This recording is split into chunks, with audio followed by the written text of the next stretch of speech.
I'm Launa Stone. I'm a registered nurse. I'm the owner of Skincare Solutions. It's a medical spa in Brentwood, California.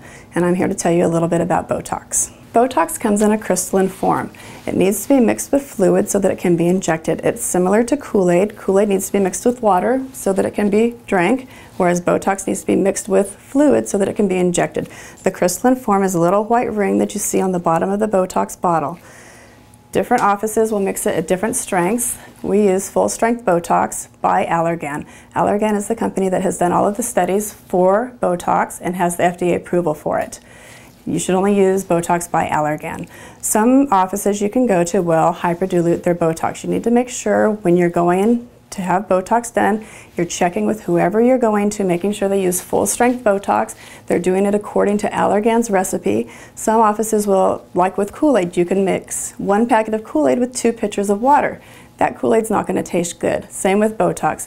If you mix it with too much fluid, it's not going to work well, and that's where you have problems. So you always want to question how they dilute their Botox, make sure they're not hyperdiluting it. When they hyperdilute it, it doesn't last as long, it doesn't work as well, and you can have problems with drooping eyelids. So make sure that you always check how they mix their Botox.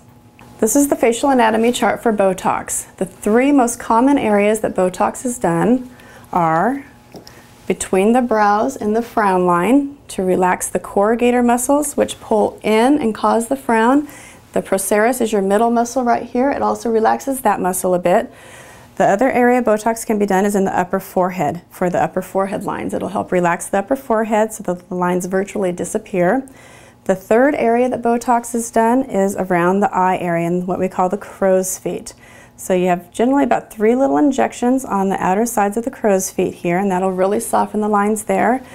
In the frown, there's usually anywhere from 5 to 6 injections done in the frown line to relax the frown, and in the upper forehead there's usually about 4 or 5 little tiny injections done there also.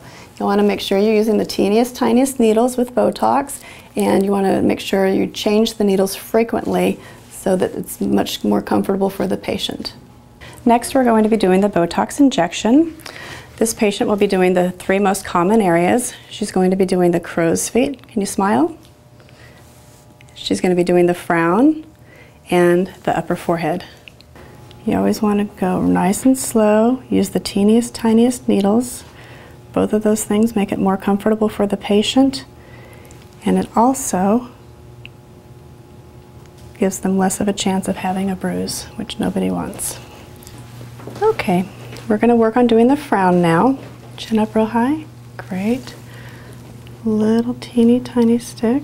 Little bit of burning.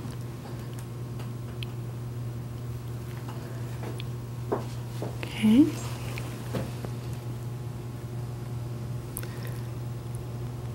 We're putting about 2 to 3 units in each little injection site is about the average amount that we use. We're going to be doing April's upper forehead now. This is the last area. We'll be going all the way across. Raise your brows up really high. We'll be relaxing all of this so it'll be nice and smooth and help to soften those lines. Relax. Okay, little tiny stick. Little bit of burning. Okay, we're going to be doing 4 more. How are you doing, April? I don't even feel it, to tell you the truth. Wonderful. We use the tiniest needles and go very slow with our injection so that it's much more comfortable for the patient.